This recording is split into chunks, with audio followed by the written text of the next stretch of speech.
Bom dia, pessoal. Hoje vamos bater um papo super legal com o Pedro Cordeiro, Estrela de Andrade Pinto. Tudo bom, Pedro? Como é que estão as coisas? Olha, Sávio. Tudo bem, né? Na medida do possível. Deixa eu te apresentar aqui rapidinho. O Pedro tem graduação e mestrado em biodiversidade, com ênfase em genética, história e mecanismos de evolução pela Universidade de Paris 11, com doutorado em biodiversidade pela Universidade de Paris 7.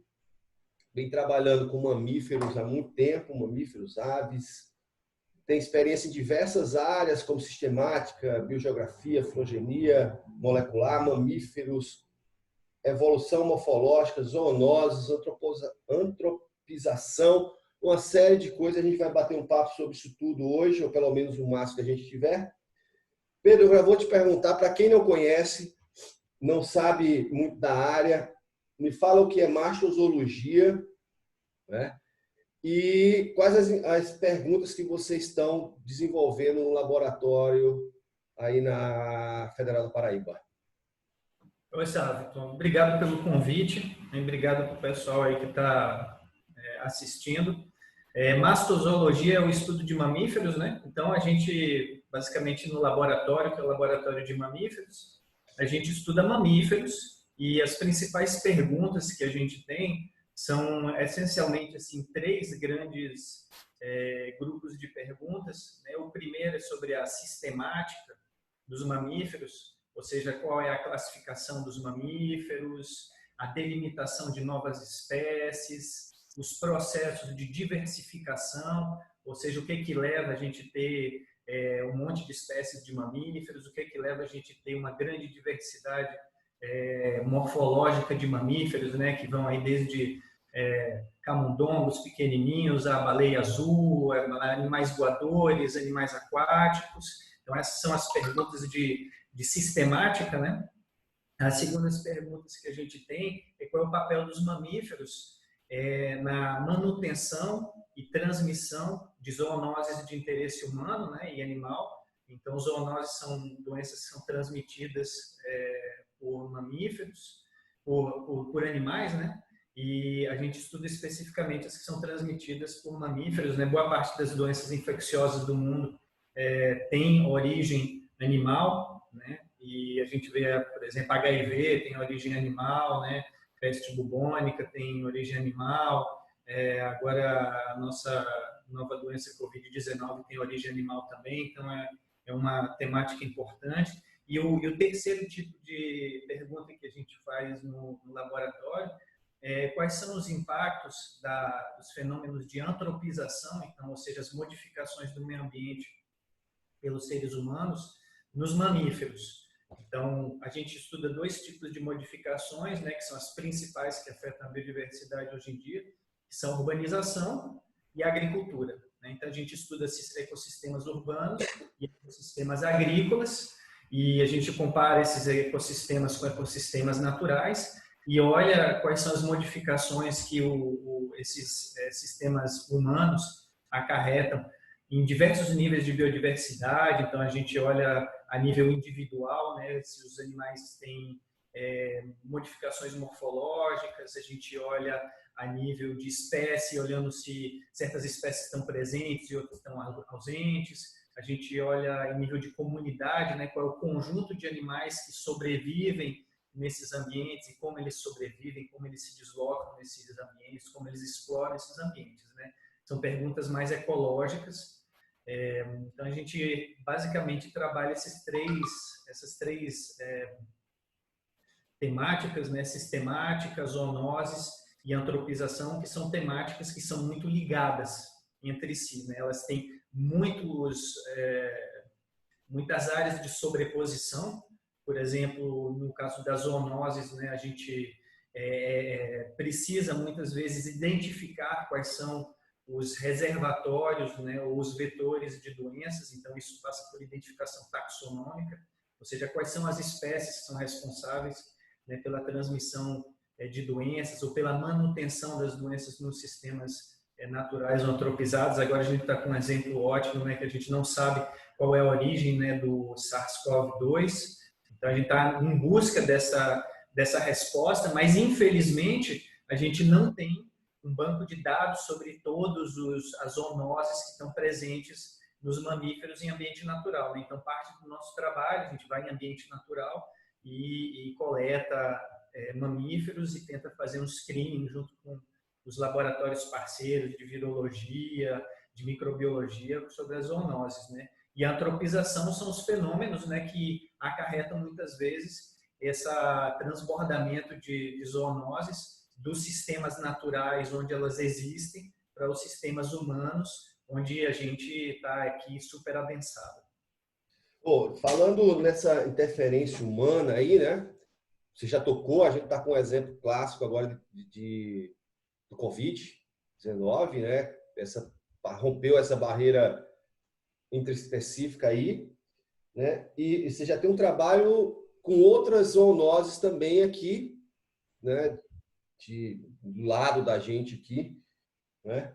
E aí eu queria te perguntar, porque muita gente, te contextualizando, muita gente acha que essa preservação do ambiente, de áreas naturais, é simplesmente coisa de ecólogo chato, biólogo chato, que não quer o progresso, né?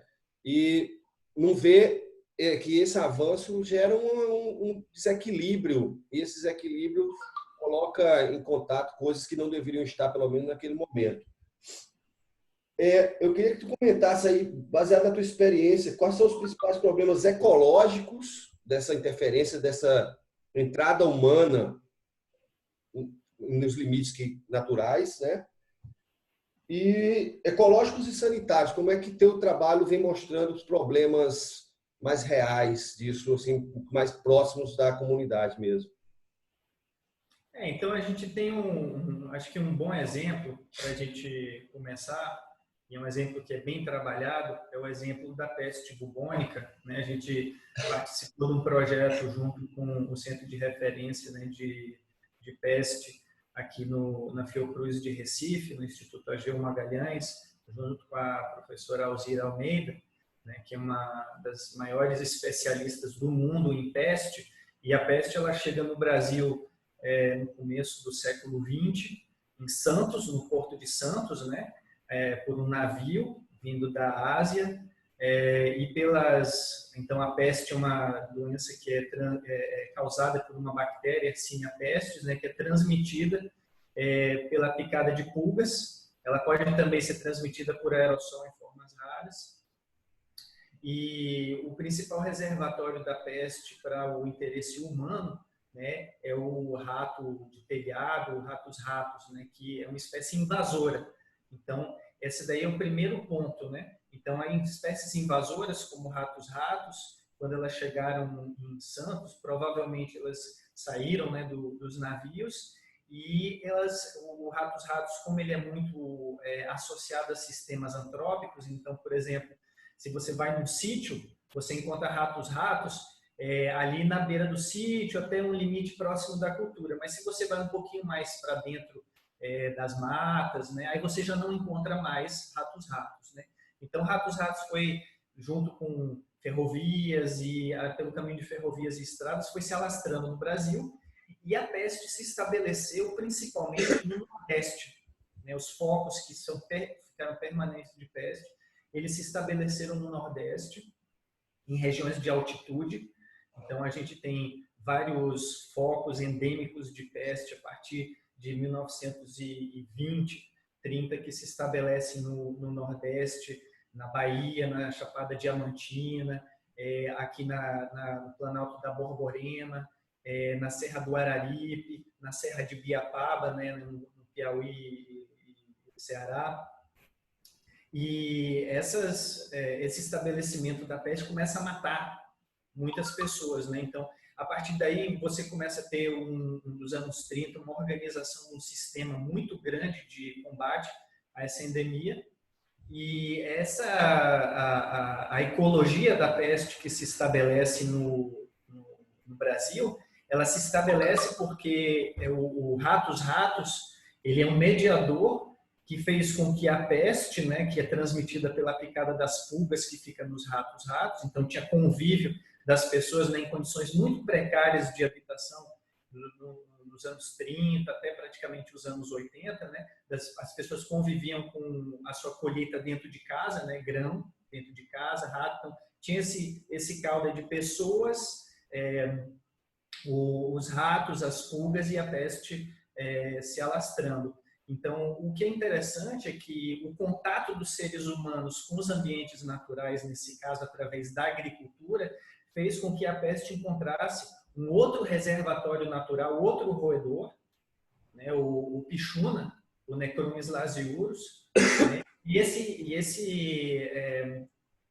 estabelecimento nesse reservatório natural fez com que a peste se inveterasse. Então, ela ficou residente nos sistemas naturais, né, circulando nos sistemas naturais. Então, isso é um exemplo como, primeiro, uma espécie invasora, né, traz uma zoonose, e segundo, como a nossa proximidade, né, por exemplo, o desmatamento para a agricultura e a proximidade entre os homens e os sistemas naturais, fez com que esse ratos, que é uma espécie asiática, entrasse em contato com uma espécie aqui nativa e tivesse essa transferência da bactéria que passou a sobreviver nos sistemas naturais. Então, isso daí eu acho que é um bom exemplo, né, de como a gente tem essa degradação ambiental, né, que a gente causa necessariamente pelas nossas atividades humanas, faz com que cenários epidemiológicos novos emerjam. Outra boa, acho, exemplo que a gente tem trabalhado é o exemplo da leishmaniose visceral, o calazar, né, que é uma doença parasitária causada pelos protozoários, né, são organismos unicelulares do gênero Leishmania. E as leishmanias, a leishmania visceral, mais especificamente, era uma doença essencialmente urbana e do norte do país, né, até os anos 80, e ela foi se urbanizando, né? Hoje em dia, a gente encontra a leishmaniose visceral até o sul do Brasil, né, em áreas urbanas, e a gente não sabe direito como ela se estabeleceu, né? Ela se estabeleceu provavelmente por causa de mudanças ecológicas do seu principal vetor, que é o flebótomo, né? O birigui, o mosquito palha, né? Em áreas urbanas, que é o principal vetor da leishmania, né? Quando ele pica, ele transmite esse protozoário, da população canina, que provavelmente é um dos principais reservatórios que a gente tem, ou seja, a convivência entre os cães e as pessoas e esse mosquito, né, levou a essa urbanização. Agora é interessante porque essa urbanização, esse estabelecimento da leishmania em área urbana, ele é frequentemente devido e encontrado em regiões com pobre urbanização, né, com uma urbanização precária, por exemplo, em periferias de urbanização, ali no limite entre a zona urbana e rural, ou em locais onde não tem ruas pavimentadas, por exemplo, né? Então, não é muito claro ainda por que e como a leishmania se mantém e se estabelece em área urbana, né? Então, a gente trabalhou uma das hipóteses que existe provavelmente um ciclo associado também a reservatórios silvestres, ou seja, animais silvestres, né, que podem estar também auxiliando na manutenção. Por que a gente acha isso? Porque o controle canino, né, que é a principal medida que é feita, isso tem um impacto muito grande nas pessoas, né, porque os cães que são diagnosticados como positivos normalmente são eutanasiados, né, pelos serviços sanitários. Então, isso aí tem um número muito grande de cães que são eutanasiados, e mesmo com essa eutanásia de cães, a doença continua progredindo e se mantendo, né, em áreas urbanas. Então, ela pode estar se mantendo também porque tem outros cães que não estão sendo diagnosticados, que são assintomáticos, mas a gente nota também que tem cidades que são relativamente bem urbanizadas, mas que tem uma vegetação muito abundante, que também tem casos de leishmania visceral, né? Então, a gente acha que tem uma associação importante com reservatórios silvestres. Então, a gente tem investigado pequenos mamíferos, morcegos, né, e a gente tem encontrado que alguns deles, né, têm positividade para a presença de leishmania em área urbana. Então, isso daí acho que são dois bons exemplos que a gente vem trabalhando sobre a pergunta que você me fez, que é o impacto, né, que a gente causa no distúrbio do ambiente, como esse distúrbio do ambiente ele propicia o aparecimento de outros cenários epidemiológicos, né, no caso mais claro que a gente teve ali em Wuhan, talvez um transbordamento, né, ou seja, o spillover de uma zoonose que não era nada urbana e não estava na espécie humana para a espécie humana. Né? Bom, muito legal você tocar nessa coisa da peste, porque parece que na sociedade a peste teve seu boom e ela sumiu, né? As pessoas acham que ela sumiu. E geralmente essas transmissões são bem, vamos dizer assim, no Brasil profundo, né? Como a leishmania também, como você falou, está na periferia das cidades, em situações sanitárias ruins. Então, essas pessoas são meio que invisíveis para o sistema de saúde. Tanto que a gente, leishmania tem muito caso no Brasil, a gente não tem investimento em drogas para combater isso, né? Doença de terceiro mundo, vamos dizer assim. Doença negligenciada, né? Tem esse termo assim na literatura, são as doenças negligenciadas, normalmente tropicais, né? Porque são doenças que não têm um interesse farmacêutico de pesquisa dos grandes centros de pesquisa que são essencialmente do norte, né? E que tem mecanismos bem diferentes, né? Tem uma revisão muito interessante que saiu sobre doenças infecciosas que mostra que, por exemplo, doenças tropicais tendem a ter ciclos mais complexos, tendem a ter reservatórios e vetores, né, naturais mais numerosos, porque a gente tem uma biodiversidade muito grande, né? A gente tem, de certa forma, eu acho que é importante falar aqui que essas zoonoses, né, causadas por vírus, bactérias, organismos unicelulares, fazem parte do meio ambiente, né, e podem ter até funções importantes no meio ambiente. Mas como a gente vive num país que é muito biodiverso, né, a gente é um país mega biodiverso, então é esperado que a gente tenha mais parasitas, mais vírus, né, mais bactérias do que outros lugares. Só que no Brasil, além disso, a gente tem outra situação, que é uma situação de uma população muito urbanizada, né? A gente tem um dos maiores índices de urbanização do mundo. E a gente tem, como você falou, uma situação de vulnerabilidade social muito grande. Então, esse caldo de alta biodiversidade, urbanização normalmente precária e população de vulnerabilidade social é o caldo perfeito para aparecimento e manutenção de doenças infecto-parasitárias, né? Mas eu acho que assim o sistema de saúde tem muita atenção para isso, sabe? O SUS e o combate a endemias tem muita atenção. Você vê a experiência da peste, ela é bem emblemática nesse sentido, porque ele foi criado o Serviço Nacional de Peste nos anos 50, que era um serviço que tinha uma capilaridade muito grande no território, né? Muitas vezes era o único acesso, o único contato que as comunidades rurais tinham com os agentes do governo, e os agentes da peste, eles chegavam, desratizavam, passavam DDT para eliminar as pulgas, muitas vezes ficavam uma semana no sítio, né, conviviam com as pessoas.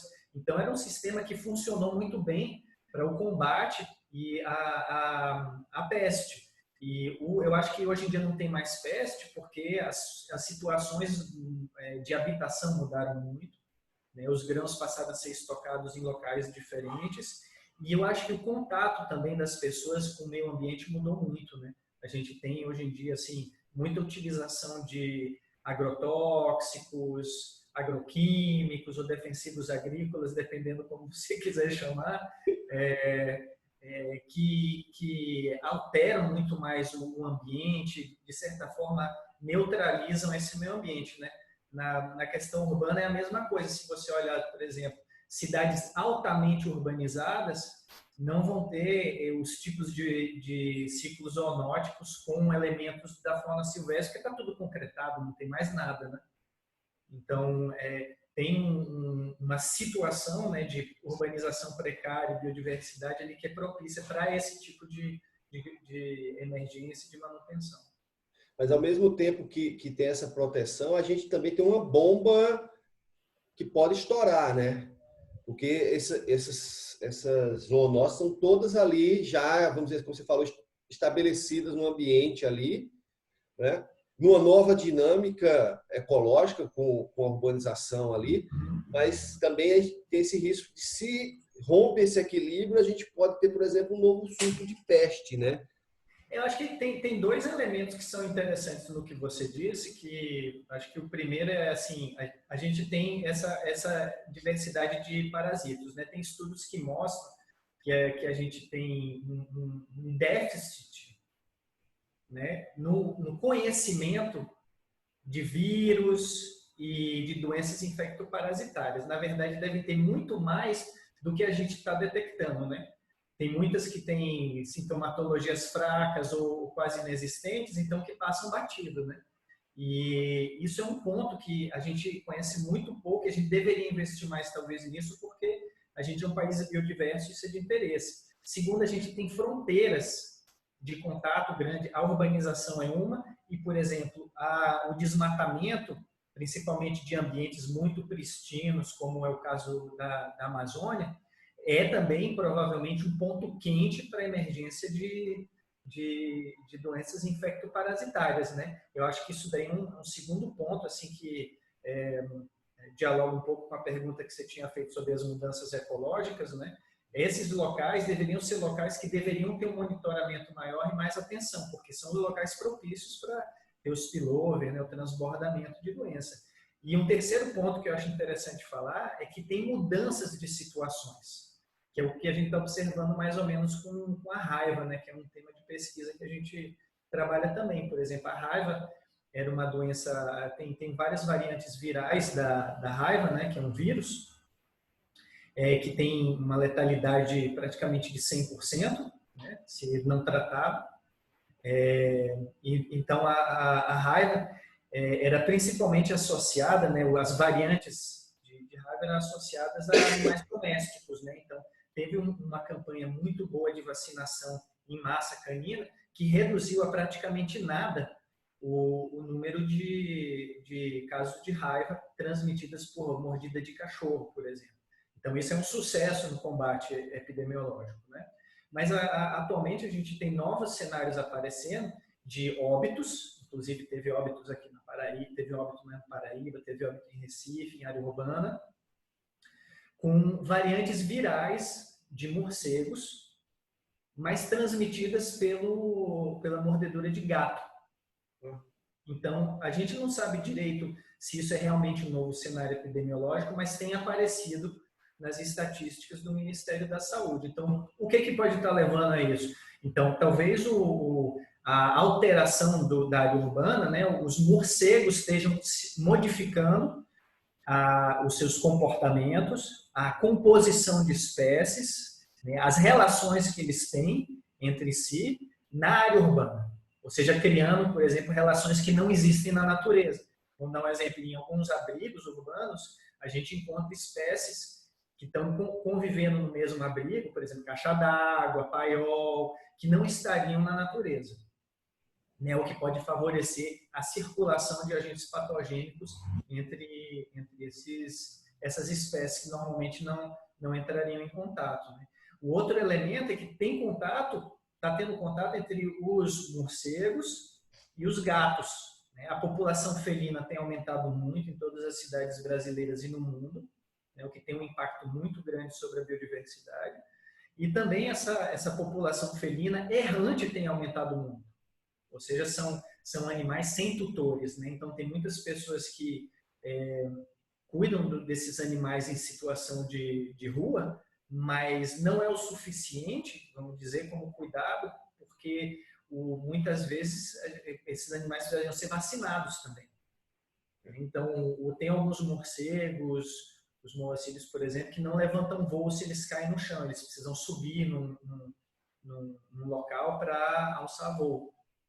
Então, são animais que se caem no chão, né? O gato, como todo mundo sabe, né? Eles predam praticamente assim, se vê alguma coisa mexendo, eles predam por instinto, né? É o normal deles. Então, eles podem predar um morcego que está com raiva, que pode não ser sintomático para o morcego ou não acarretar uma doença, mas é sintomático para o gato, né? Então, foi o que aconteceu no Recife, onde uma cuidadora foi mordida por um gato que estava com uma variante viral de morcego. Então, a gente tem que ficar alerta, porque o ambiente urbano é um ambiente que é dinâmico, né? Ele muda o tempo todo, ele é muito dinâmico. É um ambiente que é muito heterogêneo no espaço. Então, por exemplo, a gente está aqui falando aqui, eu e você, a gente está em contextos urbanos diferentes, né? De verticalização, de presença de árvores, de saneamento. Então, e isso é muito mal caracterizado. Ô Pedro, me fala também outra coisa, que se eu não me engano, a gente já conversou uma vez sobre isso, que essa entrada dos animais para um ambiente mais urbano, vamos dizer assim, também proporciona novos processos adaptativos, né? Vocês conseguem identificar adaptações já nesses organismos que estão invadindo a esse novo ambiente?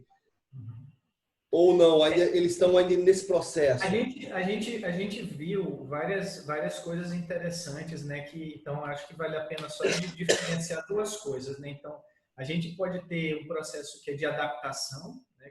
Onde tem mudanças genéticas na estrutura da espécie que fazem com que a morfologia, a fisiologia dela sejam alteradas. E tem processos que são de plasticidade fenotípica, onde a espécie, vamos dizer, adquire uma nova forma por expressão gênica diferente na área urbana. Então, a gente viu, por exemplo, que morcegos de áreas urbanas têm características morfológicas diferentes de morcegos que a gente encontra em áreas rurais, por exemplo. A gente sabe que tem mais animais, morcegos insetívoros, né? A maior parte dos morcegos são frugívoros ou insetívoros, tem também alguns nectarívoros. Então, tem muitos morcegos insetívoros em áreas urbanas, porque tem postes de luz que atraem muitos insetos. Então, é como se fosse uma oportunidade ecológica para esses morcegos, né? Com muitos recursos. Então, a gente nota que a gente já viu que tem modificação em formas de asa, né? Em áreas urbanas, na condição corporal, ou seja, no estado geral, né, vamos dizer, o quão gordinho o bicho é, né, em áreas urbanas. Tem bichos que reagem bem em áreas urbanas e que ficam mais gordinhos, o que não é necessariamente bom para os bichos, né, eu estou dizendo, reagem bem positivamente, vamos dizer, em relação ao peso, e outros que têm uma condição corporal menor. A gente viu também em pequenos mamíferos, né, principalmente no gambá, que também é chamado em alguns lugares de timur, né, aqui na Paraíba, Pernambuco, de saruê, de caçaco. Então, o timbu em área urbana, a gente notou que ele, comparado com as áreas naturais, ele tem, por exemplo, orelhas mais curtas, uma cauda mais curta, pés mais compridos posteriores, né? Então, a gente tem várias hipóteses sugerindo o que já foi observado, né, em outros lugares, que essa orelha mais curta pode ser, na verdade, uma forma de captar melhor sons agudos, que seriam de insetos, por exemplo, e não captar sons mais graves, por exemplo, trânsito, caminhão, né? A cauda mais curta poderia ser uma reação à predação, né? Predação por cães e gatos, né? Ou seja, uma cauda mais curta favorece mais o escape. Tem outros exemplos também com lagartos, com aves, de modificações assim, em áreas urbanas, né? Então, tem a fábula de Ésopo, né, do rato do campo e rato da cidade. Eu acho que isso daí é exatamente isso, né? O rato do campo chega na cidade e vê aquela abundância de novos recursos, mas aquele fuzuê, né, aquela barulheira, aquela confusão. Então, isso daí é interessante porque pode ser caracterizado, em alguns casos, como uma armadilha ecológica, né, para os animais. Ou seja, são situações que favorecem, por exemplo, o consumo de certos recursos como lixo, mas que para o bem, a saúde do animal pode ser detrimental. Então, o animal é atraído pelo recurso, mas acaba padecendo de outros problemas ligados à vida urbana. Isso é muito interessante, né, cara? Para ver o impacto disso, que é rápido, né? Se você pensar, é uma adaptação que deve ter ocorrido extremamente rápida. né? Pensando que os centros urbanos se organizam uns 100, cento e poucos anos, para ter mudanças já anatômicas e até fisiológicas em alguns casos, né? Acho muito interessante isso. Mas vamos tocar no outro assunto, Pedro, que você está com um projeto de extensão muito legal e eu queria que você falasse um pouco disso, que principalmente porque acho que a universidade precisa conversar cada vez mais com a sociedade e um dos teus objetivos é aumentar essa capilaridade científica junto à sociedade. Fala um pouco aí dos teus projetos dessa comunicação com a sociedade direto. Então, a gente tem, eu tenho trabalhado principalmente assim com a questão de divulgação científica através de espaços não formais, né, principalmente de coleções e de museus, né, e principalmente na plataforma virtual. Né, eu fiz meu doutorado, né, no Museu de História Natural de Paris, então fui de certa forma assim criado no museu e perto de coleções, e hoje eu sou curador da coleção de mamíferos, né, da UFPB, que deve ser a quinta maior coleção de mamíferos do Brasil. E essa coleção fica no Departamento de Sistemática e Ecologia. A gente tem outras coleções muito importantes do departamento, né? Tem o herbário lá do Pires Xavier, tem a coleção herpetológica, né, de répteis e anfíbios, tem a coleção de invertebrados marinhos, tem a coleção de entomologia, né, de insetos, aranhas, tem a coleção de ictiologia, né, de peixes também. Então, esse conjunto de coleções devem somar aí em torno de 1 milhão de espécies, né, um dos grandes centros do Brasil de coleções. E aí a gente tem trabalhado para tentar divulgar mais esse acervo, né, e também trabalhar esse acervo de uma forma que aproxime mais as pessoas da ciência, de uma forma que é muito, vamos dizer, querida pelas pessoas. Eu vou te dar um exemplo. Logo que eu cheguei na Paraíba, que eu fui contratado, eu estava voltando para casa, né, peguei um táxi, e aí estava contando para o taxista, né, que eu era curador de uma coleção de bichos, e aí ele disse: você está brincando? Quando eu era criança, eu fazia coleção de lagartos, eu adorava lagartos. Aí ele me disse assim: poxa, se eu soubesse que tivesse tido uma coleção dessa, eu, de repente, tinha estudado lagarto, tinha virado acadêmico, era seu colega, né? Então, a gente tem muitos poucos museus, né, na Paraíba, tem alguns, mas a gente tem poucos, principalmente em relação ao número de turistas que a gente recebe, né? E existe um interesse muito grande de todas as pessoas, né, sobre o ambiente natural. Então, é uma oportunidade, né, de se aproximar desses animais, de conhecer esses animais, né? A gente faz visitações com escolas, né? A gente vê muita diferença entre os alunos de área rural e de área urbana, né? Os alunos de área rural, eles conhecem a maior parte dos bichos, mas eles fazem perguntas muito específicas, e os alunos de ambiente urbano, eles ficam perguntando se é um tigre, né, que é um bicho da Ásia, ou se é um leão, que é um bicho africano. Então, a impressão que a gente tem é que a gente não conhece nossa própria fauna e conhece a fauna que aparece nos desenhos animados em Madagascar, no Rei Leão, mas não tem o mínimo conhecimento, né, sobre as espécies que estão ameaçadas de extinção às vezes aqui, né, como o macaco prego galego, né, como o macaco guariba, né, que são os primatas muito carismáticos que só ocorrem aqui na região e que tem uma importância muito grande. Então, a gente tem tentado fazer isso e montar um museu virtual, né, para ter um portal de aproximação das pessoas com esses acervos e com a cultura de museu, né, de ir para o museu e de estudar a natureza, de saber como se estuda a natureza, e que existem profissões para as pessoas, que as pessoas podem trabalhar com a natureza e se desenvolver nisso e ganhar vida com isso. Isso é muito legal, cara. Eu estava conversando com o Amabis e ele falava, o exemplo que ele deu era mais ou menos esse exemplo que você está falando, as realidades de conhecimento são diferentes a depender da origem do estudante, né? Então, talvez seja importante isso também para formar professores. Essas visitas eu acho importante.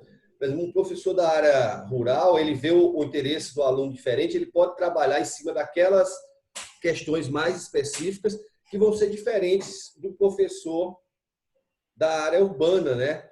Não adianta você querer usar o mesmo exemplo de um cara que está em Tambaú para um cara que está no sítio, né? A realidade é diferente, o modo de aprendizado é diferente. Vocês têm algum projeto assim, mais específico para professores, formação de professores? Então, eu oriento no mestrado profissional de ensino em biologia, né, que está direcionado a professores do ensino médio. E esse mestrado, ele tenta dar novas ferramentas para os professores trabalharem o ensino de forma investigativa, né? O ensino de biologia de forma investigativa, né? A biologia é uma ciência que tem se endurecido, né? A gente fala de ciências duras, assim, física, matemática, química. Então, o endurecimento da biologia, eu chamo isso, quero dizer assim, a matematização da biologia, né? A biologia não é uma ciência somente romântica, né, de observação da natureza, é uma ciência muito dura de inferência matemática, estatística, que requer um rigor muito grande e essas ferramentas, né? Então, a gente tenta aproximar um pouco mais os professores do ambiente da pesquisa para que eles possam desenhar ações que sejam mini experimento, mini investigações, baseadas principalmente em perguntas científicas, né?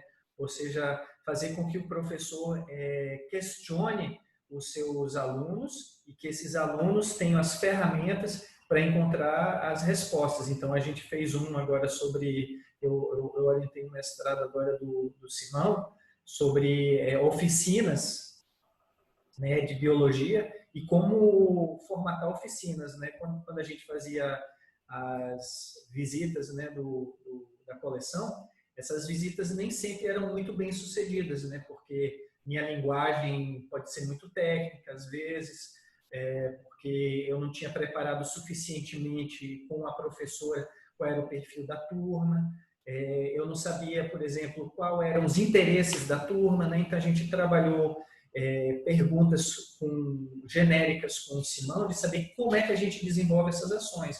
Então, se você olha na literatura científica como uma oficina é feita, tem poucas descrições de como uma oficina boa e que tenha sucesso é feita. E um dos pontos que é interessante é que muitas vezes a gente desenha a oficina achando assim, o que eu gostaria de saber?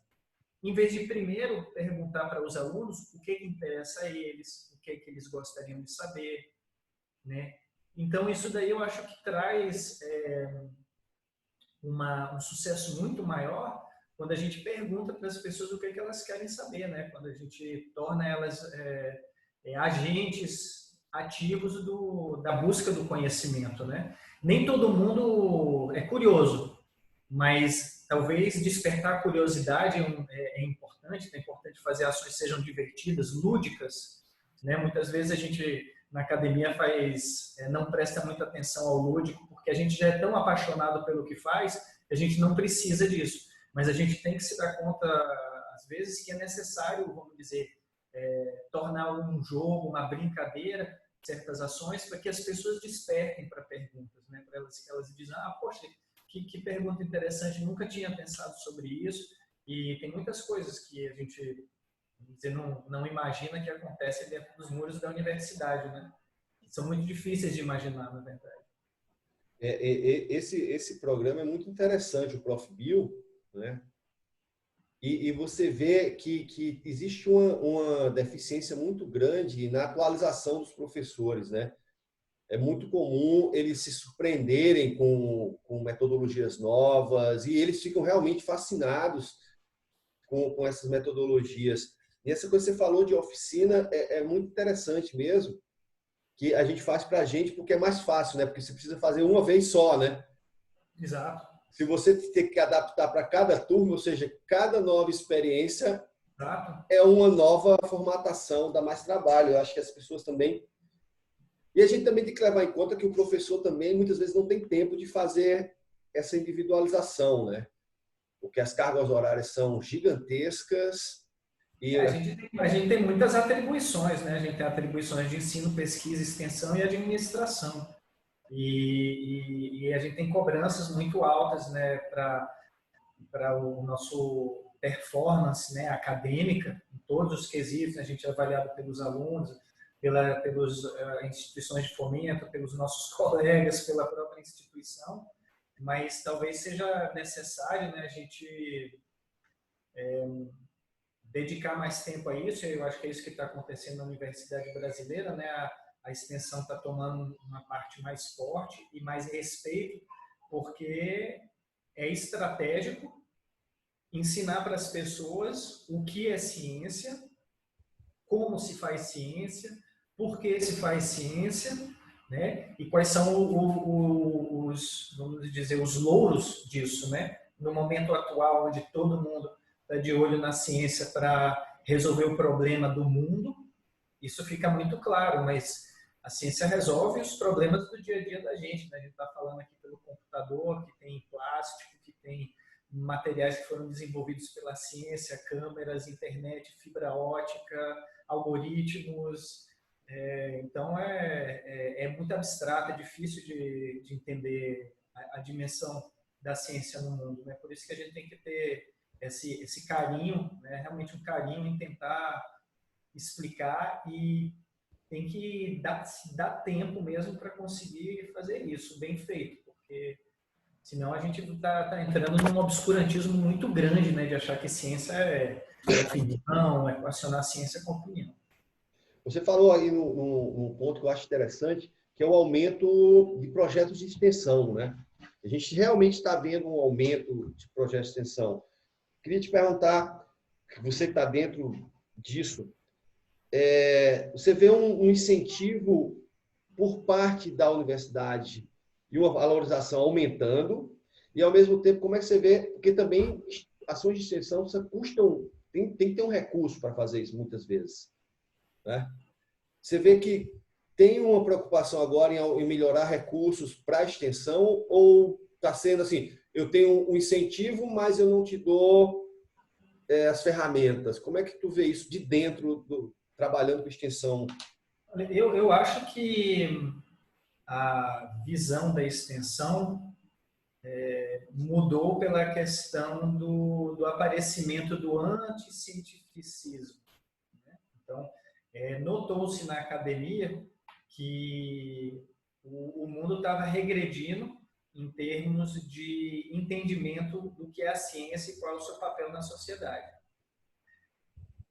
A universidade sempre teve, eu acho, um olhar muito carinhoso para a extensão, mas ela sempre foi colocada em segundo plano em relação à pesquisa por razões que são, vamos dizer, inerentes à própria história da universidade. A universidade cresceu como um ensino e como pesquisa, principalmente, e o papel do cientista sempre foi principalmente o papel de pesquisa, mas no nosso contexto brasileiro, né, onde a divulgação científica por parte de jornalistas e de veículos de divulgação científica é muito pobre, eu acho que onde a gente não tem talvez uma matriz social que seja capaz de transferir esse conhecimento da universidade para a população rapidamente, por causa de uma desigualdade muito grande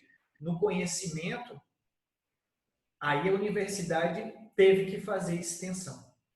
Em outros países, não é necessariamente a universidade que faz extensão, né? Em países onde você tem, vamos dizer, menos desigualdade de conhecimento na população, onde todo mundo tem acesso a conhecimento, onde tem mais jornalistas, cientistas, né, especializados na divulgação científica, onde os produtos dessa divulgação são mais valorizados, né, em termos de Ibope, né, em termos de renda, ou seja, são produtos que têm valor de mercado, que não tem necessariamente ainda no Brasil, mas vai acontecer, né, à medida que a gente for melhorando a distribuição educacional no Brasil. Então, acho que a extensão padeceu desse problema, mas, por exemplo, na Universidade Federal da Paraíba, o valor das bolsas da extensão, que era inferior à das bolsas de iniciação científica para graduação, foi equacionado. Acho que ainda faltam editais para extensão, para o custeio da extensão, porque a extensão é caro, né? Porque você precisa de deslocamento, você precisa trabalhar com a população. Então, não é uma coisa que você faz sentado na sua cadeira, que nem a gente, por exemplo, pode fazer pesquisa, certas pesquisas, né? Escrever artigo sentado aqui, conectado com o mundo todo pelo computador. Aqui, a extensão não permite isso. Ela necessita um contato físico, um contato direto, articulações políticas que são onerosas em tempo. Então, acho que isso, nesse sentido, acho que falta financiamento, mas principalmente acho que falta mais articulação política da universidade para fazer ganhar tempo, né? No meu departamento, do Departamento de Sistemática e Ecologia, eu tenho colegas fantásticos que trabalham com extensão, que gostam muito de extensão, e a gente está tentando fazer isso, né? A gente criou um espaço de extensão chamado Casa da Ciência, dedicado somente à extensão universitária, justamente por entender que a gente precisa de uma estrutura que coordene, né, as parcerias, né, que dê visibilidade ao que está sendo feito e que também atrai demandas, né? A gente teve outro dia uma demanda de um professor que estava trabalhando, um professor de matemática, que queria trabalhar ordens de grandeza e disse, eu queria mostrar um micro-organismo para eles entenderem o que é um micrômetro. Então, essas são coisas super legais e são demandas que a gente poderia atender também, mas a gente vai precisar se equipar para isso, né? Tanto administrativamente, intelectualmente e financeiramente. Você tocou aí no assunto, né, que fora do Brasil, quando você tem um desequilíbrio menor no conhecimento da sociedade, né, você modifica os agentes sociais ali, né? Não precisa esperar a universidade fazer isso. Tem organizações não governamentais que fazem isso. A própria sociedade se organiza para isso, né? E aí eu queria te perguntar que a gente tem meio uma síndrome de que tudo que a gente faz no Brasil é muito ruim, né? E você tem uma formação toda na França, né? Que tem uma tradição, principalmente em biologia, em várias áreas, mas em biologia é muito forte, né? Biologia, matemática, Você tem física. o Buffon, Lamarck, Cuvier, grandes nomes da biologia. Aliás, a ciência francesa foi protagonista durante muito tempo, né? E eu queria que você desse as suas impressões. Como foi tua formação lá, né? E agora tu, no Brasil, como professor, como tu vê assim, vantagens e desvantagens de cada um dos sistemas educacionais, né? Claro, levando em consideração que lá tem uma tradição de centenas de anos, né? Como é que tu vê isso?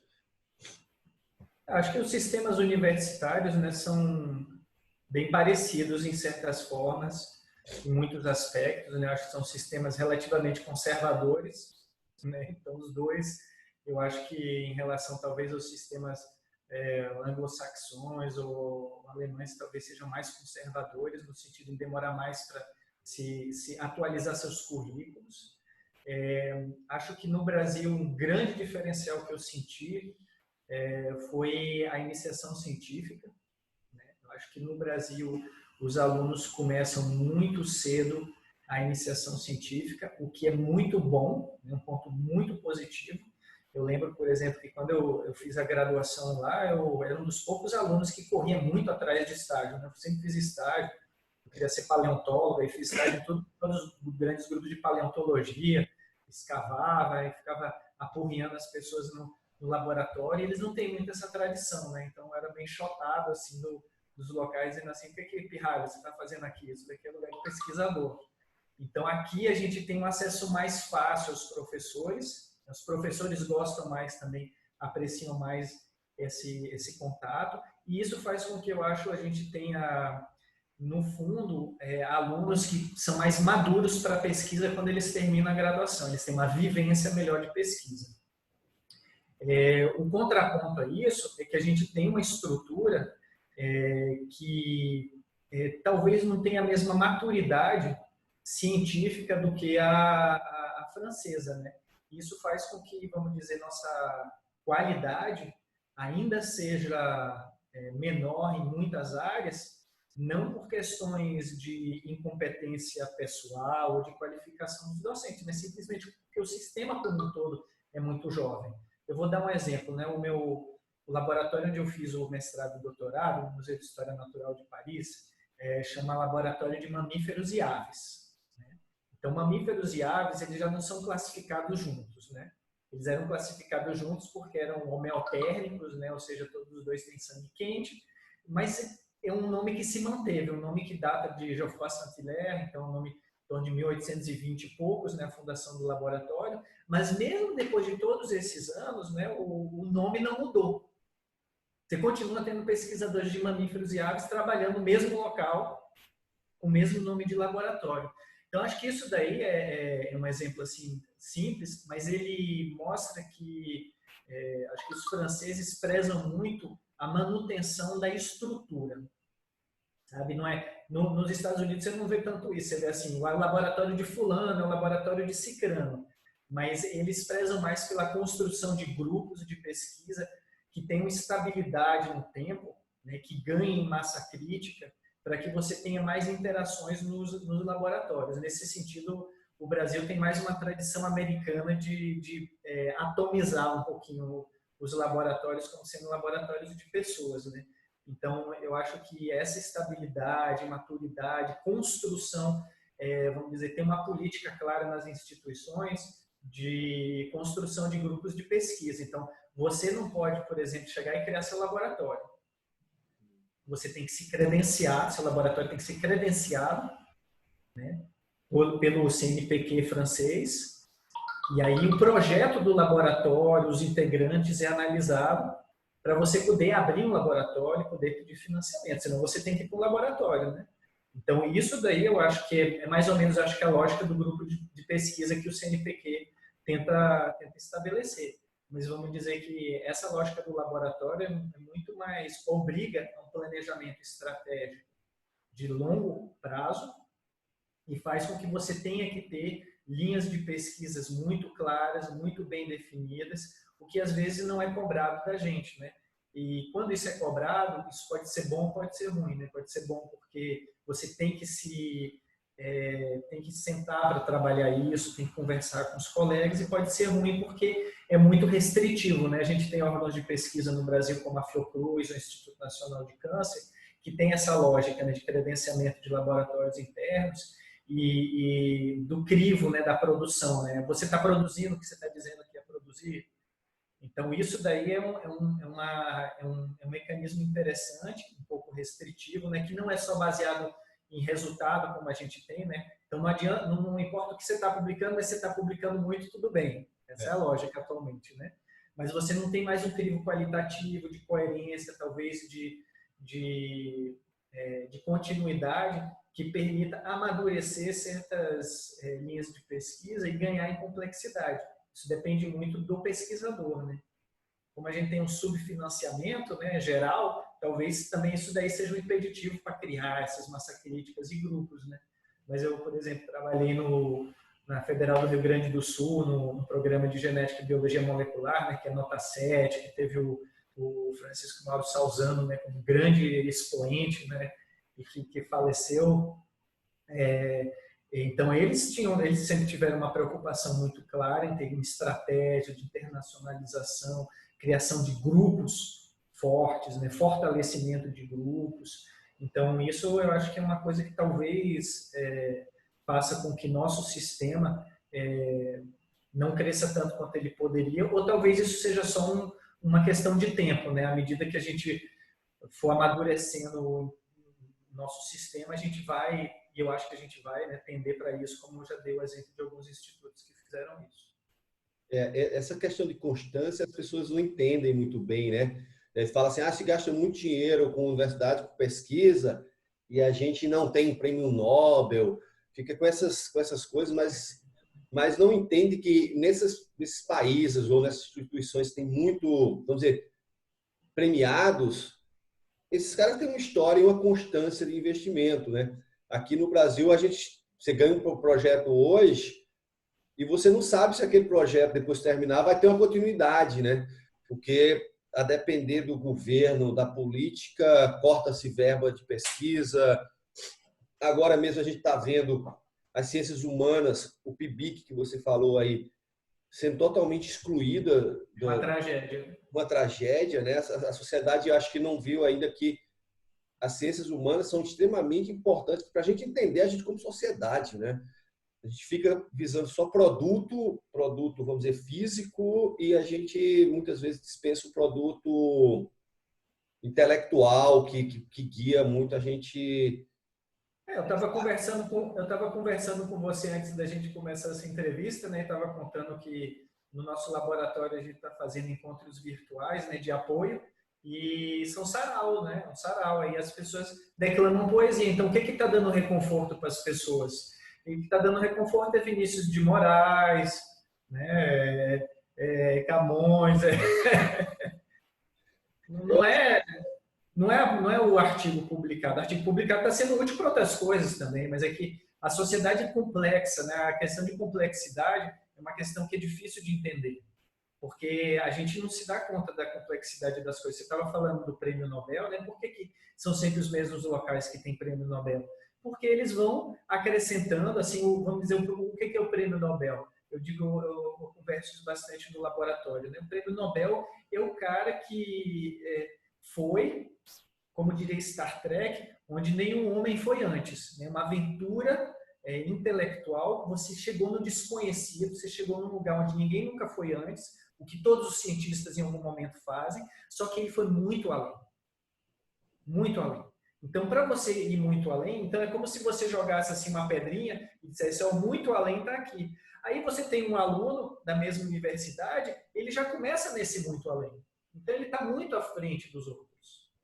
Você ainda está no conhecido, ele está muitas etapas dentro do desconhecido. Então, a gente não pode esperar também que a gente faça milagres, né? Se a gente não tem um apoio contínuo, constante, se a gente não constrói essa pirâmide, né? Não é à toa que as melhores universidades do mundo são sempre as mesmas. Os rankings não mudam praticamente. Por quê? Porque são sempre eles que estão investindo, são sempre eles que estão na ponta, são sempre eles que estão com os Nobéis, que contratam os Nobéis. Então, eles estão sempre à frente. Então, isso daí é a condição do subdesenvolvimento, de certa forma, é essa. Muitas vezes a gente consegue fazer coisas inovadoras, porque realmente a gente tem mentes brilhantes, a gente tem um bom sistema de pesquisa, né? Mas para fazer coisas assim do além, vamos dizer assim, a gente precisa de um apoio fenomenal, né? É uma infraestrutura científica.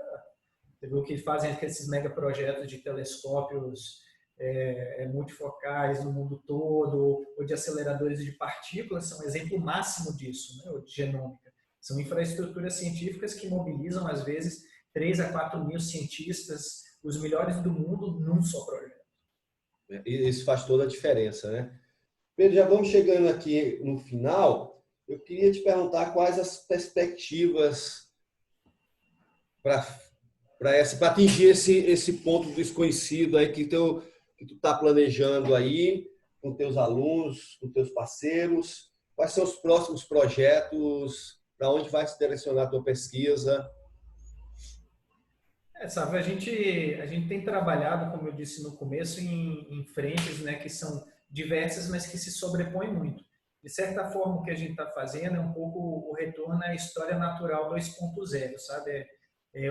Uma nova história natural, né? A gente está tentando trabalhar mamíferos que integram diversos aspectos, tanto a taxonomia, a ecologia, as zoonoses, né? Então, acho que isso é uma aventura intelectual interessante, a gente não se especializar tanto numa só temática, mas tentar de ver quais são as transversalidades entre as temáticas que a gente pode abraçar, né? Acho que a gente está num mundo que está caminhando para mais transversalidade na medida onde durante os anos 60, 70, 80 e 90, a gente se aprofundou muito em áreas específicas e agora a gente está vendo pontes, né? As pontes estão emergindo.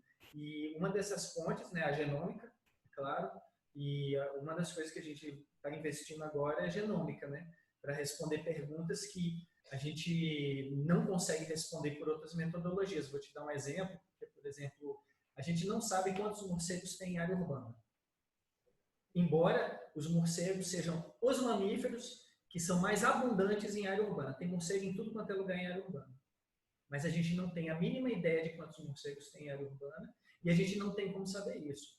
Porque os morcegos, né, voam pra caramba, tem uma longevidade muito grande, né, 30 anos, 20 anos, 30 anos. Então, se a gente capturar eles e marcar como a gente faz com os outros bichos, a gente raramente consegue recapturar eles. Então, a gente não consegue estimar, por metodologias que a gente consegue fazer para todos os outros bichos, o tamanho populacional deles. Então, isso a gente consegue com genômica populacional.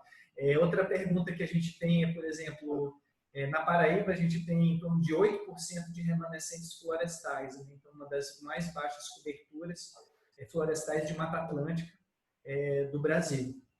E uma das perguntas que a gente tinha é saber qual o impacto que essa redução da Mata Atlântica teve nas populações de mamíferos. Então, a gente queria saber, a gente sabe que tem plantação na Paraíba desde o século XVI, XVII, né? A gente tem documentado, né, transferência de propriedade entre holandeses e portugueses na ocupação holandesa, né, em 1648, o engenho Gargaú, né, data dessa época. Então, a gente tem na Paraíba praticamente 400 anos de plantação. A gente quer saber, assim, a partir de quando teve realmente grandes impactos na fauna. Isso data dos anos 70, quando teve a expansão da plantação por causa do proálcool, ou isso é mais antigo? Data dos anos 30, quando teve a mecanização dos engenhos. Então, isso é uma coisa que a gente pode ver a partir de genômica populacional, né? A gente pode reconstruir a história demográfica, como foi feita para a espécie humana, né? Você sabe bem, para saber quando teve redução e se teve redução, ou se teve aumento de outros animais, como, por exemplo, animais que podem ser propensos a ser reservatórios de zoonoses. Então, o que a gente está planejando aí para os próximos anos é isso, sabe? É muito legal, Pedro. Muito obrigado aí por disponibilizar esse tempinho aí para a gente bater um papo. Eu sei que você tem obrigado a você. coisa aí para fazer. E valeu demais e se cuida aí nessa quarentena. Você também, viu? Muito obrigado aí. Abraço. Grande abraço, sabe? Tchau.